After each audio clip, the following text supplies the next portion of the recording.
you want to use when you're using the pneumatic squeezer, you want to use also as much pressure as you can get, preferably 120 psi. You normally engage it a little ways, and you can turn it to adjust the depth. For dimpling, you want the depth kind of more or less maximum. It doesn't. There's no reason to make it anything less than that. I can show it with some metal later if you want. Let's see. So that's dimpling. The next thing you probably are going to be doing besides dimpling is, oh, actually this comes even before dimpling, is after you've drilled the holes, you use a deburring tool.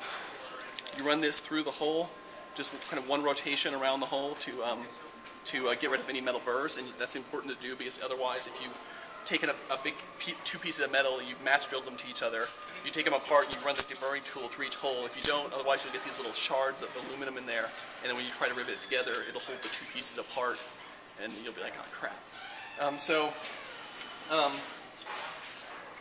That takes care of dimpling.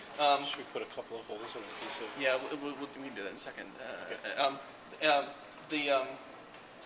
When you go on to do riveting, you use the flat dies in your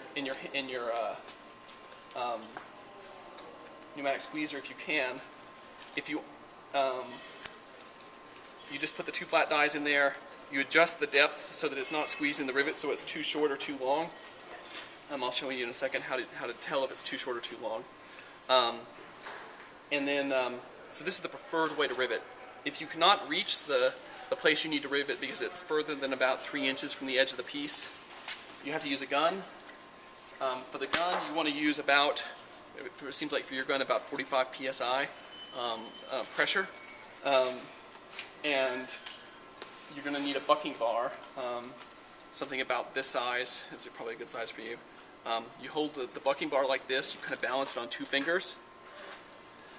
You put your piece between you put this on the factory head of the rivet, the pre-made flat head of the rivet, through the piece of metal. You press this on the other side. You want a lot. You don't need a huge amount of pressure on either of these, but you definitely want more pressure on the side that's holding the gun than the side that's holding the bucking bar. The bucking bar's purpose is to kind of bounce against the gun. As the gun puts kinetic energy into the rivet, the bucking bar will bounce away and then bounce back in, and then oscillating back and forth a few times. That's what flattens the piece of metal. So I think that's kind of the concept. We should probably stop the video for a second and we'll drill some